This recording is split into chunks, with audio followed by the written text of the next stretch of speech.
years since I first felt it. A gnawing, unshakable sense that something was amiss. At first, I told myself I was imagining things.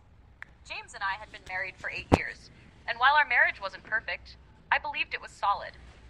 But cracks began to show in subtle ways. His late nights at the office, the text messages he brushed off, and the way he had grown distant. I noticed the changes gradually. The laughter we used to share at dinner turned into long silences, punctuated by the clinking of cutlery. James, once so attentive, had become distracted. He would sit across from me, scrolling through his phone, his face illuminated by the screen, a world away from me. "Work's been demanding lately," he said one night, when I finally gathered the courage to ask why he'd been coming home so late. "I'm sorry, Claire. It's just a busy season." I wanted to believe him. I needed to believe him. But doubt clung to me like a shadow. It was on a cold October evening that my suspicions solidified into something undeniable. James had left his phone on the kitchen counter while he stepped out to take a call in the other room. I wasn't the type to snoop, but something compelled me. I unlocked his phone.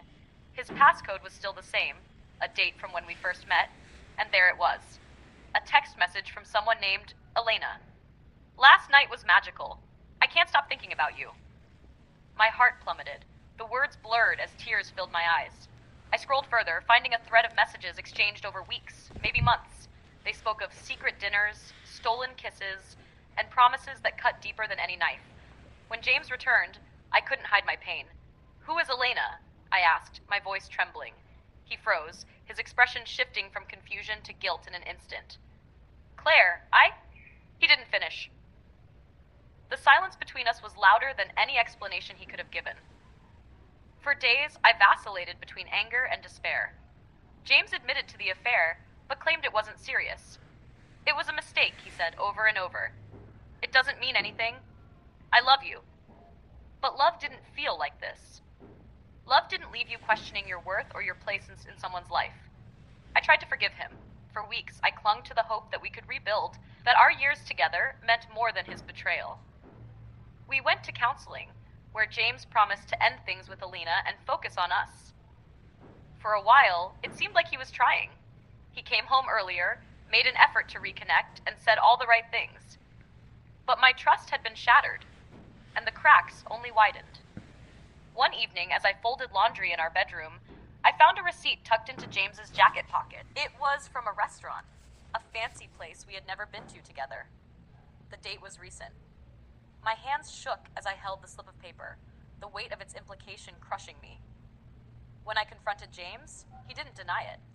"I didn't want to hurt you," he said, as if that excused the betrayal. "I didn't mean for this to happen, Claire, but I have feelings for her." His words were like shards of glass, cutting through the remnants of my heart. I realized then that I had been holding onto a ghost of the man I once loved.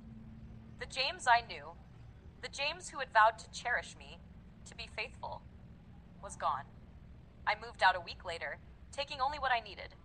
The house, once filled with laughter and love, had become a prison of memories I couldn't bear to live with. I rented a small apartment on the other side of town where I spent my days trying to piece myself back together. Some nights, the loneliness was unbearable. I would sit by the window, staring out at the city lights, wondering what I had done wrong. Was I not enough? Was there something I could have done to make him stay? But deep down, I knew it wasn't about me. James's choices were his own, and no amount of self-blame would change that. Months passed, and I learned to navigate life without him. I found solace in small things: a walk in the park, a cup of coffee at my favorite cafe, the warmth of a blanket on a cold night. I reconnected with friends I had lost touch with, their support a lifeline in my darkest moments. And then, one day, I saw him. James was walking down the street, hand in hand with a woman I could only assume was Elena. They looked happy, their laughter carrying on the wind. It stung, but I didn't cry.